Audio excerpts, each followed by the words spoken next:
रुपालीताई स्वतः कायद्याच्या सुद्धा अभ्यासक आहेत आणि त्यांना सगळा कायदा माहिती आहे.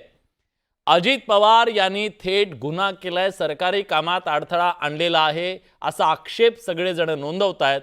काय गरज होती हा प्रश्न सुद्धा आहे.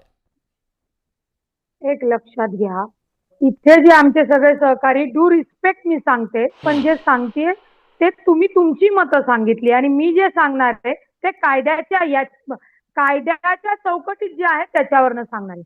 माननीय अजितदादांनी ना कोणती दादागिरी केली, ना कोणाला धमकी दिली. आता ठीक आहे, आमच्या सुषमाताईंना वाटेल दादागिरी केली, त्या विरोधकच आहे, त्यांचं काम आहे. आमच्या अंजलीताईंना वाटेल की नाही मी कोर्टात जाऊन त्यांच्यावर गुन्हा दाखल केली, लोकशाहीने त्या करू शकतात.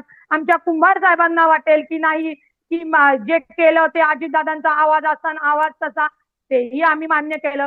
बहुतेक कुंभार साहेब विसरलेले दिसत आहेत की ज्या खेडकर मॅडम होत्या त्यांच्या कागदपत्रांच्या, त्यांच्या ज्या बाकीच्या गोष्टींची ही कागदपत्र त्यांना जेव्हा मीडियाच्या माध्यमातून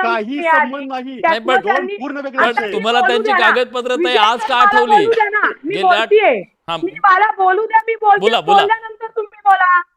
बोला बोला. आता कुंभार सर ऐकून घेऊ. यांना किती माहिती आहे मला माहित नाही. करडू या गावामध्ये या ज्या आमच्या IPS भगिनी आहेत, अंजन कृष्णा नाव आहे त्यांचं, त्या 25 दिवस झाले प्रशिक्षणार्थी तिथे आहेत. तिथे जो वाद झाला तो गावकरी आणि त्यांच्यामध्ये झाला. त्यांना कुठनं तरी सोर्स मधनं मिळालं की इथं बेकायदेशीर उपसा चालू आहे. आता तो बेकायदेशीर आहे की नाही हे त्यांनाही माहिती नाही. तो वाद झाल्यानंतर त्या गावचा सरपंच, राष्ट्रवादीचा नुसता कार्यकर्ता नाही, लोकांनी निवडून दिलेला सरपंच, तो थेट या वादाच्या वेळी तिथं येतो. तो अजितदादांना फोन करतो. अजितदादांना सर्वसामान्य प्रत्येक जण फोन करतात. जसं अंजलीताई करू शकतात, सुषमाताई करू शकतात, मी करू शकते. एखाद्या सर्वसामान्य त्या सरपंचांनी फोन केला तर बिघडलं कुठं? पण त्याची खातरजमा करायला पाहिजे ना ताई. जसं त्या अधिकाऱ्याला माहित नाही ते बेकायदेशीर आहे की बेकायदेशीर, तसं अजितदादांनी खातरजमा केली का? आपल्या इथे चेन ऑफ कमांड आहे, त्याला फोन करायचा. माहिती असल्याशिवाय अजितदादा त्यांच्याशी बोलले का?